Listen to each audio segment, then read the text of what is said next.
जय जिगदानी यूट्यूब/कमाना खाना से मैं कामिनी खन्ना एक बार फिर आप सभी के साथ। अब देखिए, घर में हमारे खाने में कई सारी चीज़ें पड़ती हैं, तेल, घी, मसाले, और फिर हम उसको स्वाद स्वाद से बनाते हैं। हमारा जो मसाला होता है ना, वो बहुत ज़्यादा इम्पोर्टेंट होता है, क्योंकि हम जब बनाने में भी जैसे मसाला बनाते हैं, कई सारी चीज़ें ऐड करते हैं, उसी का टेस्ट होता है। और कई बार सब्जियों का अपना टेस्ट भी होता है, मतलब बिल्कुल बिना मसाले की चीज़ें बनाओ तब भी सबसे बड़ी टेस्टी लगती है। ऐसे में जब मसाले साथ में हो जाएं तो मसालों का कितना मज़ा आता है। तो चलिए आज जानते हैं मसालों के विषय में। और मैंने बनाया था घर में गरम मसाला।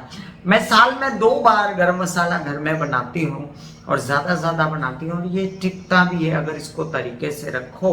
और घर का बनाया हुआ गरम मसाला आपको कभी नुकसान नहीं देता है। कई बार जब हम बाजार से मसाला मंगाते हैं तो एडल्ट्रेशन होती है उसके अंदर, और वो जो हमको पता नहीं लगती। हम तो खा रहे हैं, लेकिन हम क्या खा रहे हैं इसका पता नहीं होता। तो जहाँ तक हो सके घी और मसाले और मिर्च और ऐसी कई चीज़ें जो हम घर में बना सकें, उनको घर में ही बनाना चाहिए। और मैं शुरू से घर में ही बनाया करती हूँ। तो मैं जो गरम मसाला बनाती हूँ उसके अंदर पड़ता है लौंग, काली मिर्च, तेज पत्ता, बड़ी इलायची, धनिया, जीरा, ये सब चीज़ें। अब ये सब चीज़ें भून भान के और इसको सामने पीसते हैं, सामने मिक्स करते हैं, और फिर उसके बाद वो चलती हैं काफ़ी देर तक, आपके खाने में बड़ा स्वाद देती हैं। आपको इतना ज़रूर पता होना चाहिए कि जो गरम मसाले हैं ना, ये औषधि है, मतलब इनकी कई क्वालिटीज़ हैं।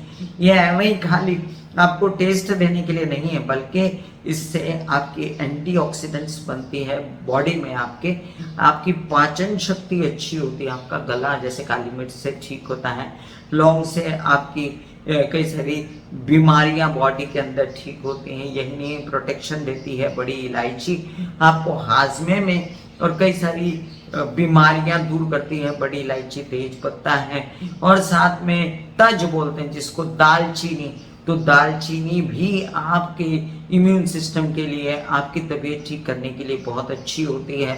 अब इसमें जीरे की बात करें तो वजन रिड्यूस करने के लिए, और आपकी क्या कहते हैं, यूरिनरी ट्रैक को एक्टिव रखने के लिए जीरा बहुत ज़्यादा ज़रूरी होता है। हमने बात की, देखिए, जीरे की, हमने बात की दालचीनी की, हमने बात की लौंग की। अब काली मिर्ची की बात करते हैं। काली मिर्ची पेट के जर्म्स मारती है, काली मिर्ची से गला अच्छा रहता है, काली मिर्ची से बहुत सारे आपके फायदे होते हैं। शरीर को एंटीऑक्सीडेंट की तरह ये मसाले काम करते हैं, और ये मसाले न कि सिर्फ आपको हेल्दी रखते हैं, बल्कि कभी कभी ज़्यादा मसाले खाने से आप बीमार भी हो जाते हैं। इसलिए याद रखें, जो भी खाएं अतिशयोक्ति कहीं भी ना करें, ना इधर ज़्यादा ना उधर ज़्यादा, मध्यम मार्ग पर चला करें, और उतना ही खाया करें जितना ज़रूरी हो। अब जब हम धनिया खाते हैं तो धनिया, आपको पता है सूखा धनिया कितना इंपॉर्टेंट होता है आपकी हेल्थ के लिए। धनिया से आपका यूरिनरी ट्रैक खुलता है, धनिया से ठंडक रहती है पेट में, धनिया आपके कई सारे एंटीऑक्सीडेंट गुण लेकर आता है और कई सारे फायदे। लेकिन लेकिन लेकिन लेकिन मैं यहाँ पर कोई लॉजिक की बात नहीं कर रही, मैं प्रैक्टिकल बात कर रही हूँ। देखिए मैंने कैसे बनाया गरम मसाला घर में, और आपको अच्छा लगेगा, आप भी बना सकते हैं। थोड़ा थोड़ा बनाइए, ज़्यादा मत बनाइए। आपको लगता है कि मैंने बहुत सारा बनाया तो आप थोड़ा सा बना के देखिए, लेकिन आपकी ज़िंदगी सॉर्टेड हो जाएगी, खुशबू फैलेगी, तबीयत हरी भरी हो जाएगी, और साथ साथ में आपको पता चलेगा कि हेल्थ कितनी सुधर रही है। तो चलिए, रेडी हैं आप देखने के लिए मेरा बनाया हुआ गरम मसाला?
ये था गरम मसाला हमारे इस चैनल पर। देखिए बहुत दिनों से ना कमाना खाना बहुत ठंडा पड़ा हुआ है, थोड़ा सा गैस जलाइए, गर्म कीजिए, कमाना खाना को भेजिए, मेरे वीडियो शेयर कीजिए। आप लोगों को हमेशा फायदेमंद वीडियो बताया करती हूँ मैं, और बहुत ज्यादा मसाले मिर्ची घी सब डाल के शक्ल अच्छी बना दो और उसकी अकल कुछ ना हो। ऐसे खानों से कोई फायदा नहीं होता, तो कमाना खाना में ऐसे खाने नहीं बनते। फिर मिलूंगी इसी तरीके का कोई तरीके का वीडियो लेकर, तब तक के लिए आगे दीजिए, धन्यवाद और नमस्कार।